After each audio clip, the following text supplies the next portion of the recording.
Good morning, good afternoon, and good evening, everybody. Thank you for tuning into another Supatease video. And recently I went from 0 to 2,400 in less than 1 week on the Arcane Mage, and I wanted to leave you with some tips and tricks so that you can start utilizing them yourself to start having success on the ladder and start honestly having a lot of fun with a specialization that has remained a mystery, an enigma, because it's seemingly so difficult and so challenging and so unique. So I'm going to dispel all of those illusions and provide you exactly what you need to start having a blast on this specialization. So right off the bat at the start of the game, you want to kind of be in a barrage kite phase. You want to be tossing out barrages onto anybody that comes near you. This is snaring them, speeding you up. You want to be spell stealing and trying to keep a distance. When enemies connect to you with gap closers, you want to immediately blink. I alter time preemptively here on a stun. I'm still attempting to steal freedoms. We're going to pop our Touch of the Magi and Presence of Mind, and we're going to dump 2 Arcane Blasts right away into the target that is our focus fire, which is the Retribution. After that, we've dumped our Arcane Barrage. We're just going to Arcane Orb, Barrage, Arcane Orb, Barrage, Arcane Orb, Barrage. That's a really nice way to just follow up with instant burst when you're getting trained and you're not really able to cast a lot, but we're still aiming to just make ourselves difficult to connect. Now we're going to use our reset, our cooldowns here to get another Touch of the Magi as soon as possible. So we just blink far away and cast that shifting power to get that reset. Now we've got some distance, so we're going to get an Arcane Surge when we're not getting pressured. You want to just make it as difficult as possible to hit you, and then go for Arcane Surge, then go for polys, then try and go for CC. You don't want to be going in while they're attacking you and using your mobility because you're going to fall behind. We're immediately going to use Touch of the Magi here, dump a bunch of missiles, and now we're going to correctly buff up our Presence of Mind Arcane Blast. It can be tougher to do that when you're getting attacked in the opener, but you do want to cast missiles typically before that point. And we're going to go back to that Arcane Orb Barrage, Arcane Orb Barrage playstyle as we're looking to try and finish off the target. We got him critically low. We got him Barrage Execute phase. We're going for a sheep. We get feared up here. We're going to block offensively, but looks like our Death Knight was able to kill the Ret Paladin before that point had hit. But the name of the game of Arcane Mage is to make yourself as annoying as possible to attack, and then go for your high value spells like your Arcane Surge and your Polymorphs. And by doing this, we're using Temporal Shield preemptively. We're blinking away from our opponents. We're using Temporal Shield, and we're using Alter Time to then rewind back and get an extra blink. You want to make sure that you're always using one blink, so you have to do something like an alter, blink away, kite for a bit, see what kind of gap closes you can get from your opponents, then alter back after soaking damage, reset your blink to another direction, displace back.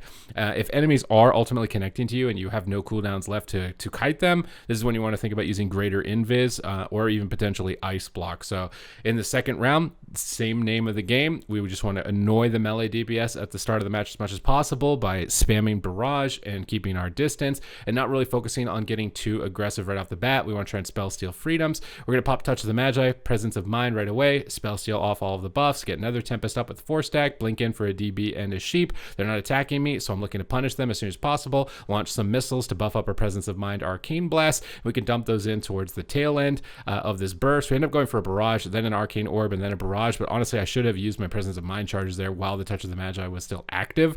This is honestly a mistake to not dump them. I think I'm trying to compensate for that mistake and dumping them now. Here we're using our knockback to knock them out of the anti-magic zone. They are trying to attack us now, so we're in that panic phase, using our Greater Invis because we're critically low, using Barrage, keeping our distance, staying far away, and now that we got distance, they're not looking at us, we're going to try and sneak in a sneaky Arcane Surge to buff up our damage. Blinking in here was honestly really risky. I don't know why I did that. That was super risky to blink in onto the Paladin right in that instance, but we're just launching missiles and missiles and missiles. We're going to use Shifting Power to reset our Touch of the Magi. You want to be using this on Touch of the Magi and Prismatic Barrier. I think those are two of like the highest values that you can get. As well as your Arcane Surge. So here we pop it, Touch the Magi, we blink in through them with Alter Time, get a sheep, alter back forward. We're just going to dump our charges, Barrage, Arcane Orb, Barrage, and if you proc, you can get like free barrages. This is so much power in an instant cast window of time, and mostly because now my Presence of Mind is misaligned, and this is why it's important to have Presence of Mind lined up at the start of it. You can see that even now it's not lined up correctly, but even with this mistake, I think we're going to still be able to overcome adversity and be able to succeed in this position, but you do want to be dumping those Presence of Minds at the start of it as opposed to the end of it, otherwise they get desynced.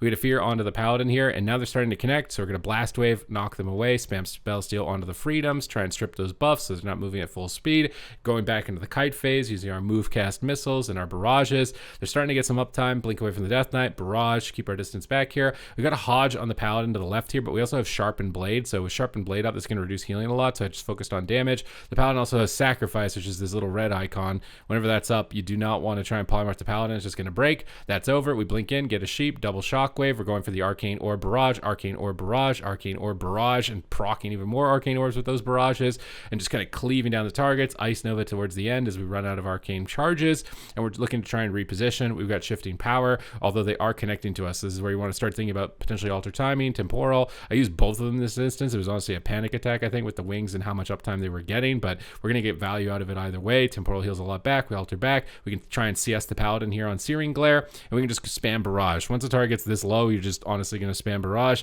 until the target ultimately goes down. But your main burst window is Touch of the Magi. That is like the main cooldown you want to focus all of your damage around. Spam missiles into it as much as possible. Do the barrage or barrage or barrage when there's multiple enemies stacked up together. That's going to absolutely let you clobber and decimate anybody that tries to come near you. It's going to be really an important component, and that's kind of the mystery cooldown of Arcane Mage, I think, that a lot of players, at least myself when I was first playing it, needed to figure out is Touch the Magi, arcane missiles, and Presence of Mind, lining up with 2 arcane blasts and buffing them with arcane missiles.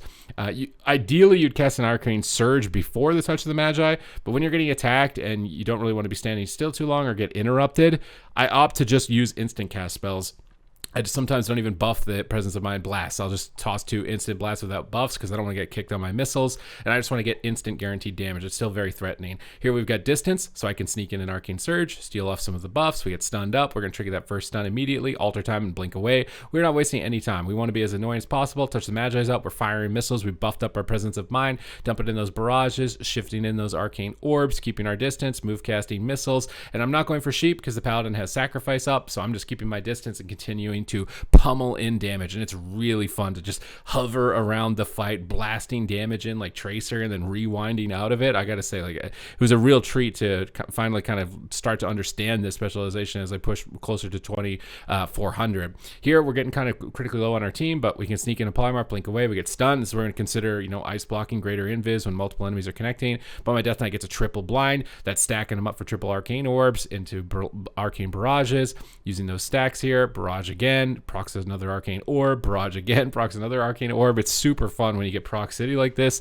We're just keeping our distance, spell stealing the freedoms, jumping around, having a good time, being as annoying as possible, just continuing to barrage and snare. But we have Touch of the Magi, so we're going to sheep up the warrior, and at any point here, I think I'm waiting for my Presence of Mind to align a little bit more, but Touch of the Magi, Nether Tempest, and I think I'm going to do a barrage orb, but they're connecting. I got to alter time. We reset, blink, and blink away, and we continue to blink away again. We're lobbing all of our damage into that Touch of the Magi.